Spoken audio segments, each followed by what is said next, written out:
So ఇదే మెథడ్లో మనం సెకండ్ ప్రాబ్లం అయితే సాల్వ్ చేస్తాం.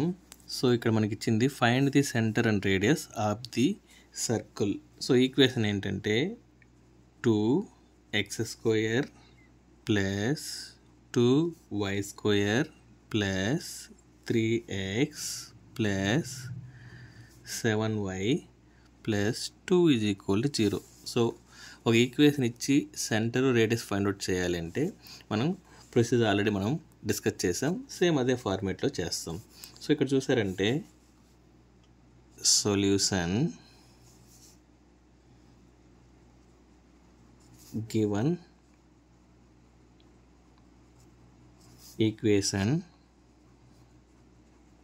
Of the circle is. So again మనం ఇచ్చిన ఈక్వేషన్ని మళ్ళీ రాసుకోవాలి.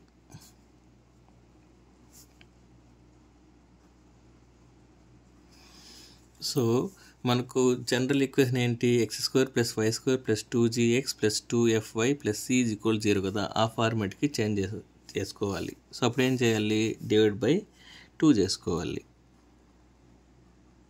Dividing with 2 we get. So దీన్ని ఈక్వేషన్ని /2 చేస్తే మనకి ఏమొస్తుంది, రెడ్ పెన్తో రాస్తాను చూడండి.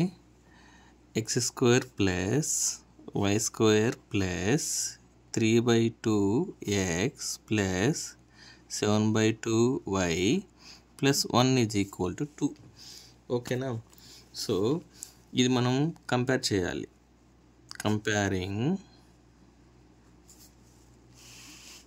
comparing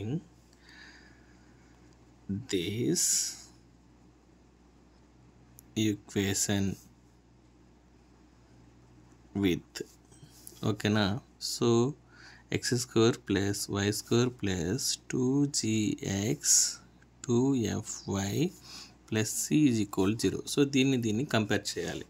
ఇక్కడ 2g ప్లేస్లో ఏముంది చూడండి, 2g = దీని ప్లేస్లో 3/2 ఉంది. అదేవిధంగా 2f ప్లేస్లో ఏముంది, 7/2 అయితే ఉంది. నెక్స్ట్ c ప్లేస్లో ఏముంది, 1 ఉంది. ఓకేనా. సో ఇప్పుడు g వాల్యూ ఫైండ్ అవుట్ చేయాలి. therefore g ఇది సైడ్ వెళ్ళిపోతే ఏమవుతుంది, 3/4 వస్తుంది. అదేవిధంగా f = 7/4 వస్తుంది. c = 1 వస్తుంది. ఓకేనా. ఈ 2 × 2 ఏమంటే 7/4 వస్తుంది. Next therefore centre c = formula ఏంటి, -g - f.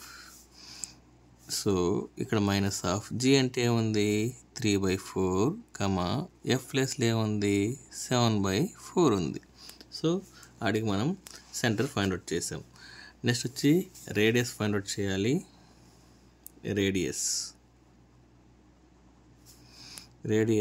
r = ఫార్ములా ఏంటి, √g² f² - c. ఓకేనా. ఇప్పుడు చూడండి g ఇది కదా g వాల్యూ, అంటే 3/4 whole square 7/4 whole square, c అంటే 1 అన్నమాట. సో దీన్ని ఎలా రాసుకోవచ్చు, √3² అంటే 9, ఇది 16 ప్లస్ 49/16 -1. సో ఇప్పుడు క్రాస్ మల్టిప్లై చేస్తాం. √9 + 14 ఇది అటు సైడ్ పోతే -16/16 వస్తుంది. ఓకేనా. సో దీన్ని మైనస్ చేస్తే ఎంత వస్తుంది చూస్తాం, √42/16. దీన్ని ఎలా రాసుకోవచ్చు, √42/16 ఏమవుతుంది, 4 అవుతుంది. So therefore radius r √42/4. So ఇలా రాస్తే మీకు ఫుల్ మార్క్స్ అయితే వస్తుంది. Thank you.